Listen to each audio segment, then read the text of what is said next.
are now listening to the War Report Podcast Network. What is up, everybody? Welcome back to the College Loop Podcast. I'm Dylan, A-Boy on Twitter, here talking about the latest in Auburn transfer portal news because, Merry Christmas, everybody. It's Christmas Eve, and this comes out, and Christmas came early for the Tigers as they land another wide receiver in the transfer portal, this one being the number one guy in the portal. Eric Singleton Jr. announces that he will be signing with the Tigers. Auburn has been a favorite for so long. And finally, it turns out Auburn does land the Georgia Tech prospect going to his junior year this season. Last year for the Yellow Jackets, 56 catches, 754 yards, 3 touchdowns, averaging 13.5 yards per catch. Best games of the season. One of those coming 200-yard games last year.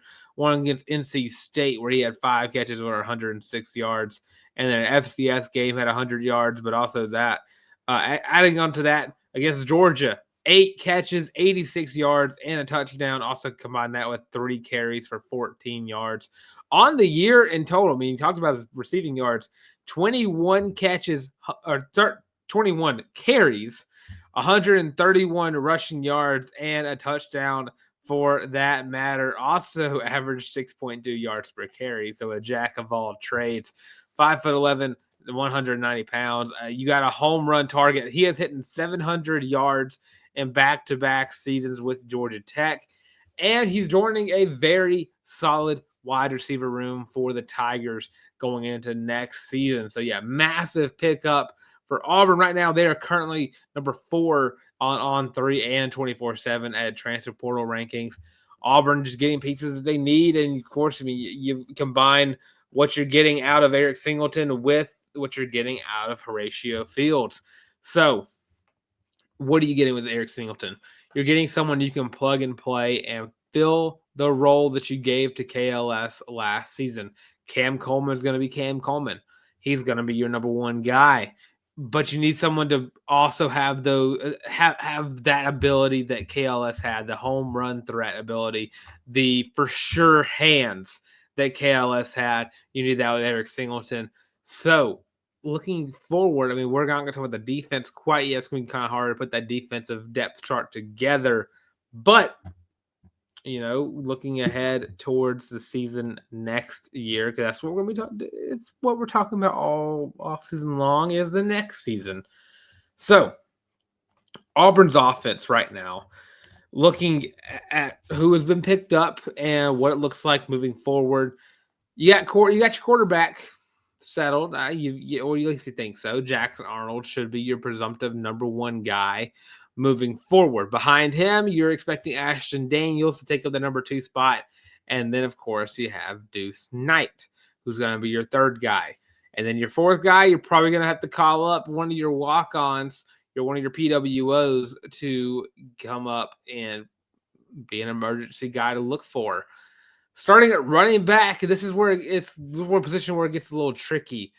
So running backs are going to be Damari Alston. I think he'll be their starter going into next season. Behind him, it's a little tricky. You got 2 guys. You got Darrell Robinson and Jeremiah Cobb, who, do 2 different things. Damari Alston is going to be your more do-it-all back going. He can either run through you or he can run around you. And now with Darrell, you got your power back set up. Now, he has some ability when it comes to getting around guys. Some agility is what I mean there. And Jeremiah Cobb has the ability to go around the edge and get those extra yards. So I think when you're looking at a running back by committee, I think you get bulk of the carries will go to Damari, but you're going to be getting some split carries when it comes to Darrell and Jeremiah Cobb. Alvin Henderson, I think, won't get as much playing time this year, but we'll see a lot of Alvin Henderson moving forward. But I think right now you got those 3 guys that you're looking at right away going into the season. Tight end can go one or 2 ways. You picked up Preston Howard, one of the top tight ends in the portal, who didn't get a lot of snaps, but didn't get a lot of catches his last couple of years at Maryland. And now he's coming to a system at Auburn where, tight ends weren't a focal point of the offense. 2 years ago, not this last season, but the previous season from last year, Valdo was a massive part of this Auburn offense. Now you go into year 2 with Valdo, it seems that there was a step back from what we saw from year 1, trying to utilize the wide receivers a lot more, using more tight ends to block. So that's what you look at with Preston Howard. But also, you're going to see a fair share of Brendan Frazier going the next year. It would not surprise me if Frazier got the start out of the two. He does have the veteran experience here. He's been with Auburn now since the 1990s. So you can expect a lot out of Brendan Frazier there, a super tall guy who, can be used in both ways when it comes to passing and blocking. But typically he'll be seen more as a blocking tight end. So if Auburn wants to run the football, expect Brendan Frazier to be utilized a lot. But I think you're going to see a lot of Preston Howard and Brendan Frazier going back and forth there. So wide receivers is going to be where the drama starts. This is going to be the one where fans are going to be kind of split about how the wide receiver room is going to look. Everyone's scared that if you put a guy over another guy, the other guy's going to transfer. I don't see it happening. At least if it was going to happen, it would have already happened. Auburn has not been shy at the fact they were looking for 1 or 2 wide receivers in this year's portal. And, you look at who Auburn lost. They lost KLS. You lose Robert Lewis. You lose Camden Brown to the portal. You had some production you had to replace. And I think when you look at the guys Auburn picked up, it's going to be hard to replace KLS, but Eric Singleton is going to be a solid replacement for what you got with Keandre Lambert-Smith last season. And Robert Lewis, Camden Brown, I think you get a nice 1-for-2 special there with Horatio Fields. So starting at the 1 for Auburn, looking at who Auburn's main target is going to be, it is going to be Cam Coleman. I don't think anyone is surprised or shocked by that fact that I think Cam Coleman will be Auburn's number 1 target next year. When it comes to that first read, when it comes to what you're looking for down the field, when it comes to, your for sure hands going into next season, it will be the second-year wide receiver, Cam Coleman. Dude is a dog. Now, your second-string wide receiver, your other outside guy, you're looking at Eric Singleton Jr. going there. Again, you found a guy who you could replace KLS with. So you put Eric Singleton to the outside of right across from where Cam Coleman is. Going into slot is where you get Malcolm Simmons getting the start. So your first wide receiver group going out is going to be Cam, Eric, and Malcolm.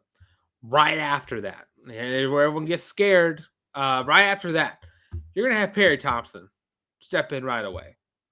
Like whenever one of these 3 guys gets tired, Perry is going in the game. Now, who is behind? I don't know. But I would probably assume Perry would be behind Eric. And behind Cam would be Horatio Fields.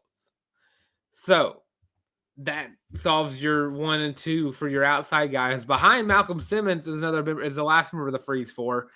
Bryce Kane has so much talent that finally getting to see him utilize it next year is going to be like a breath of fresh air. Dude is lightning quick. Auburn just didn't get a chance to see him a lot last year. He was a guy that Auburn wanted to develop into a wide receiver. You're going to see that next season where I think he'll be behind Malcolm Simmons. So your 2 deep wide receivers, Cam and Horatio on the outside is your X, I guess.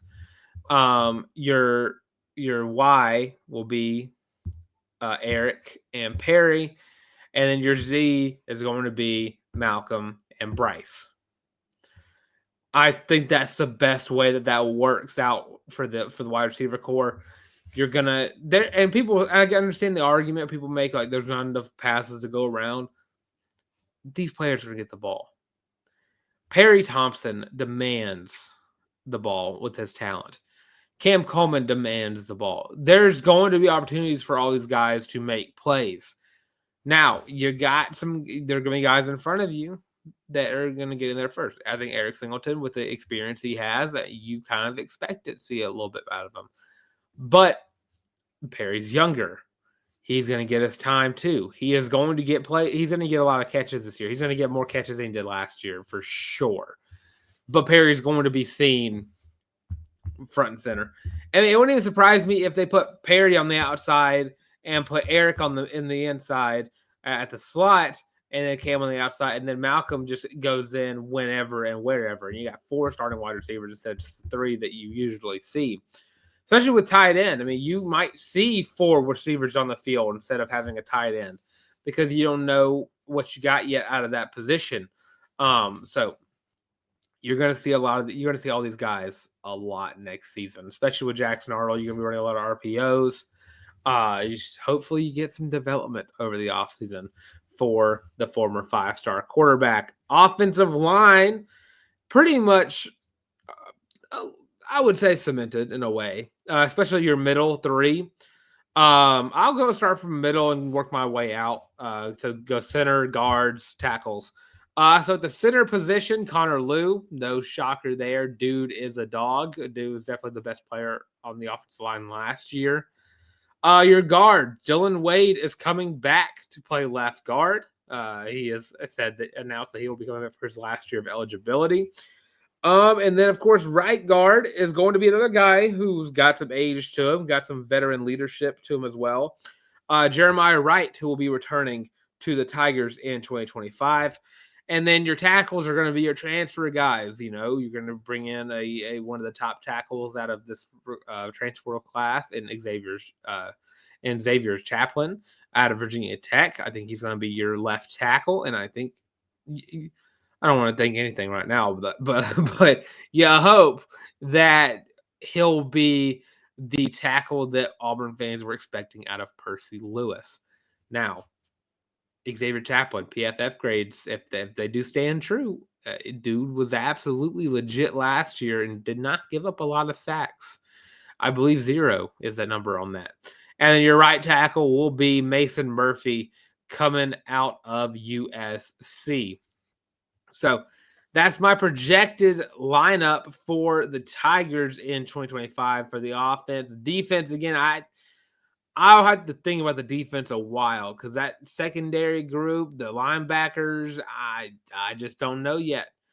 Offense seems like it's pretty easy to guess what the starting ones will look like. But for right now, defense, I'm going to stay away from that until further notice. So with that being said, let me know what you think of the offense going into next season. Who will start at quarterback? Who will be your starting rotation of wide receivers? Let's just go the simple route, 1, 2, and 3. And who is the guys after that? Do you think Perry gets the start over Eric Singleton? Do you think Eric actually gets to start over Malcolm at the slot? Let me know what you think in the comment section below. And one little news tidbit to go through before we get into my little rant about the AP poll after the break. CJ Johnson, a former signee of the 2023 recruiting class, that first class that Hugh Freeze brought in, has announced that he'll be entering the NCAA transfer portal. He'll enter as the 6'3" corner/safety out of Katy, Texas. Did not really play at all during his time at the Tigers. So yeah, he'll start off as a 3-star transfer guy. Wish him the best of luck again, unless he goes to Alabama or Georgia. But he has 132 other options that I'm A-okay with. But wish him the best of luck in his future endeavors. Now, we're going to quick little break. Other side of this break, we're going to talk about some Auburn basketball, which you can probably read. The AP poll is just the worst. That's the rant for today. Auburn basketball does not play until the 30th. They play against Monmouth, so getting prepared for that game. That is next week. So we'll have plenty of time to preview that game ahead. Just needed to rant a little bit. I got some rants every now and again that I need to go through.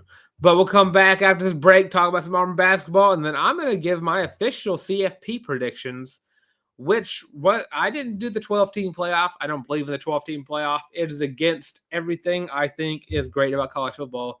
So I'll be doing the 8-team playoff prediction. So That being said, stay tuned after this break, and we will be right back. Are you tired of having to rummage through just clothes after clothes after clothes looking for something to wear? Are you tired of your friends making fun of you for your terrible fashion sense? Well, do we have the shirt for you? Go to thewarreport.com, get your laptop out and do it right now. Go to the shop and get your very own Feelin' Loopy t-shirt as well as your college loop hat, and you can get both of them for only $25 each. Plus shipping and handling, of course. But with that, now back to your regular scheduled program. And of course, that's available on thewarreport.com. Click on the shop first page, college loop hat. Second page, Feelin' Loopy t-shirt. Most comfortable items you're going to wear it your entire life. A little too late to do some Christmas shopping. It is officially, as I'm looking at my watch, December 24th. So that is a Christmas Eve. So yeah, a lot of late to get that. But, your significant others out there want some merch. Why not go ahead and go shopping for some Valentine's Day stuff? So check that out today. Again, most comfortable items you're going to wear in your entire life. Guaranteed by me, Boateng on Twitter. But that being said, I just rolled down my sleeve for no reason. And again, I don't think I've got to mention it some more. Merry Christmas to everybody. Hope everyone's having a great Christmas Eve or Christmas whenever you are watching this. If you're sitting around the fire watching the college loop, hot cocoa in hand, passing around some eggnog as well, I hope y'all are enjoying time with your family. I'm surprised if you're even watching this show right now. Enjoy time with your family. I'm just a dude who likes talking about Auburn football to himself. And hopefully people are out there listening. But I do appreciate every single one of y'all, all 942 of y'all that are subscribed to the College Loop, supporting us over here at the Loop. For two years strong. I cannot get over that number. I've been doing this for 2 years, and I feel like I can do it for another 100 years. This welcome in the 2100s with the college loop still going strong. So yeah, I just want to shout out every single one of y'all for the support y'all give me during this holiday season as well. Auburn basketball. Auburn basketball is the greatest thing ever right now. Again, I've said this multiple times. I'm not the only one that said this before. I would be remiss to say that I'm the only person to ever say it. Auburn basketball is the best team in basketball right now. They are whooping people. They are putting a show on for anyone who watches any of the games when they come on. If you're at the arena, if you're at wherever they play at, if you're watching it on television, Auburn basketball is the team to watch right now. And whether or not it continues throughout the remainder of the season, you cannot overstate the fact that Auburn basketball, with Bruce Pearl leading the charge, with Janai Broome being the best player in college basketball, Dahad Pettiford lighting up the court as a freshman, Ja'Kai Howard, getting in a little scuffle on a plane, then turning into one of Auburn's best bench players. Denver Jones, the best two-way player in the college basketball realm. Chad Baker-Mazara being, unable to miss from the free throw line. This team is so good. It is, they are so, so good. And it annoys me the amount of power that the AP poll has in college basketball, because until you get to the seeding, it's the thing that puts the number next to your team's name. And I understand the whole, a team hasn't lost yet mantra, but it's not an exact science. If you're picking a team to go ahead because of, because they haven't lost a game, at least have some dignity about it. You go to go to the AP poll, and Tennessee is ranked number 1. They have 41 votes as to Auburn's 21. But after Auburn, who's 11-1, you got 10-1, 10-2, 10-2. You got Florida, who is at 6 at 12-0. So I don't know why if Tennessee's 1, why is Florida not 2? You have down here Oklahoma's at 12 and they're 12-0. And I mean and there's some other unbeaten teams probably down below that. You still got some teams that are like 8-4 that are still ranked, 7-3 that are still ranked. If it's a record thing, then have it be a record thing. Don't have it be where you're ignoring the eye test here. Whenever you're ranking a team based on how they played the previous week, you should not be looking at their, I guess you look at their win-loss record but how they do throughout the week. Auburn had the same record that the past week that Tennessee had. But Auburn's got that stupid number in the loss column where they traveled to Duke, who is number 4 in the country, traveled to Duke and lost a close game. And regardless, I mean, that game, I have some arguments about the officiating of that game. But Auburn is the number 1 team in the country. By every metric possible, Auburn is the number 1 team in the country. By Ken Palm, by offensive efficiency, defensive efficiency, everything points in the way of Auburn being the number 1 team in the country. And it's laughable the AP poll still exists to just be wrong all the time. It is absolutely crazy to me. I cannot stand it one bit. But that's my little mini rant. I won't go too far in depth on that. But I think everyone's aware that the AP poll sucks. It sucks that they just don't watch the basketball and they have a vote and they pick the number next to your name. It's stupid. It's absolutely stupid. But with that, we're going to wrap up the show. We're going to try to get out of here quick. Hopefully this provided enough time for you to, enjoy a nice little morning, eating Christmas Eve breakfast before the family comes in. You get to have some alone time with the Loop and enjoy some conversation about Auburn athletics. So, before we get out of here, 8 teams left in the college football playoff. They will be playing on December 31st for the first one, and then the last 3 will be on January 1st. So, 12:31, getting ready for New Year's Eve at 6:30 p.m. CST. Penn State will travel to Idaho to take on the Boise State Broncos. Penn State is basically an 11-point favorite at this time. Of course, everything could change by then. There's also a 65% chance to win this game per ESPN FPI. Part of me would love to pick Boise State to win this game. Every time James Franklin gets into a moment like this, he thinks that you feel like he can finally do it, and then he doesn't do it, and then he chokes on everything. He can't win the big games. He hasn't done it this year. He's lost 2. He lost to Oregon in the Big 12, the Big 10 championship. But there's a very large gap of talent between Penn State and Boise State. At running back, you got the edge for Boise. You got Ashton Jeanty, who's the People's Heisman winner. Other than that, though, it all goes into the way of Penn State. So I'm going to take the Nittany Lions in this game next week. But regardless, up next on New Year's Day, game start at noon. Texas travels, I just said Boise State. They travel to Idaho. They did not travel to Idaho, the last one. They travel to State Farm Stadium in Glendale, Arizona. There we go. That's the Fiesta Bowl. I'm dumb. Sometimes I wonder why people listen to me, but because I do stuff like that. But yeah, State and Boise State are in Glendale, Arizona for the Fiesta Bowl. Texas plays Arizona State in Atlanta at the Chick-fil-A Peach Bowl. Texas is a 14-point favorite over Arizona State. Also, 8% chance to win that game as well. And when I mentioned the Penn State-Boise State talent gap, there's a talent gap between Texas and Arizona State. Big 12 champ versus SEC runner-up. Again, I'm going to have to go with Texas here. It's hard not to.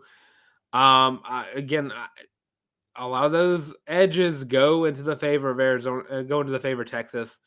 I know Sam Levitt's played pretty well this year. But Cam Scatterbo is going to be the headliner here. If Texas can't stop Scatterbo, Arizona State has a good chance to win this game. But I think Texas will win it. I don't know if they win by 14, but I do think Texas will get the win over Arizona State, as much as that does pain me to say.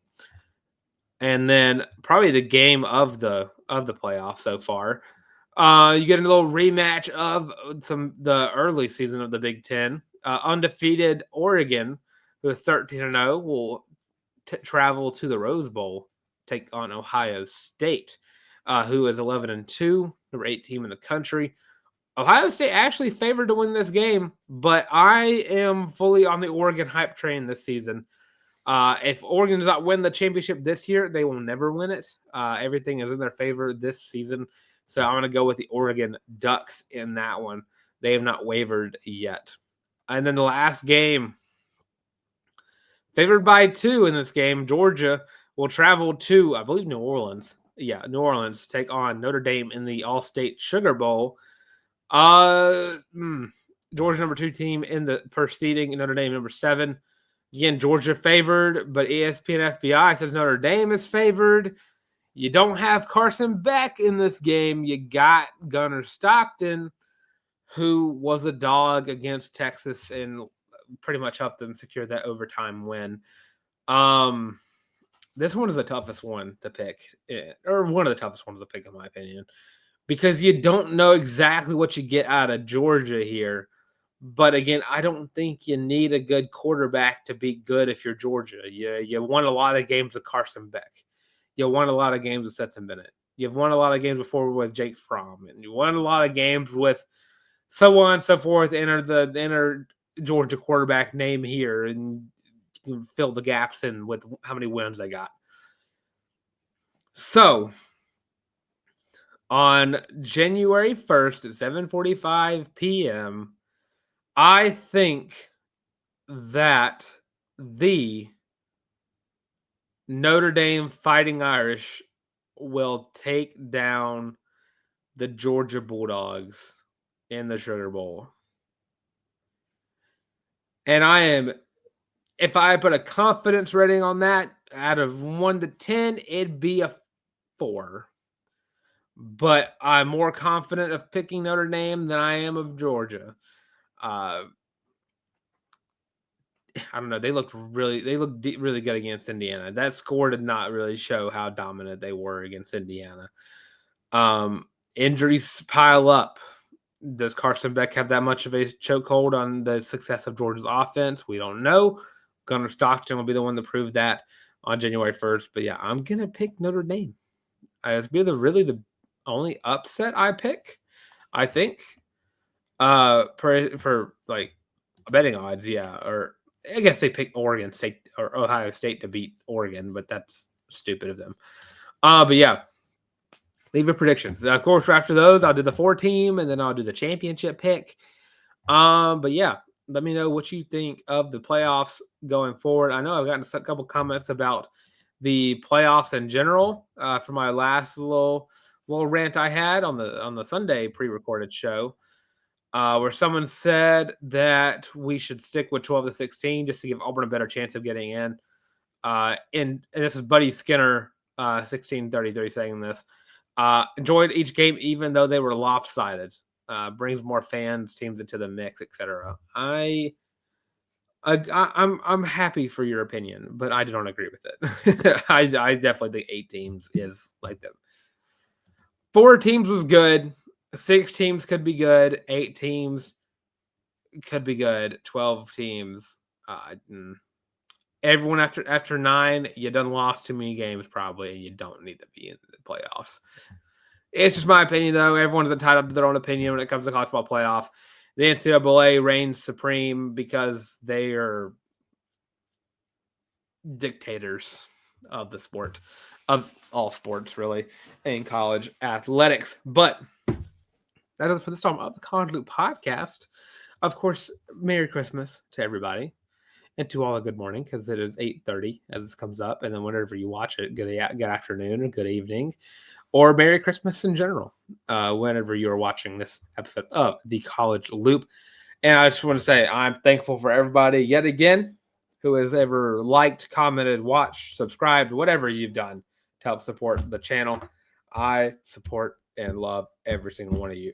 Merry Christmas, everybody. Don't forget to check out the social media platforms, Twitter, TikTok, Facebook, Instagram, the rest, all those at The College Loop right here on YouTube. Like, comment, subscribe.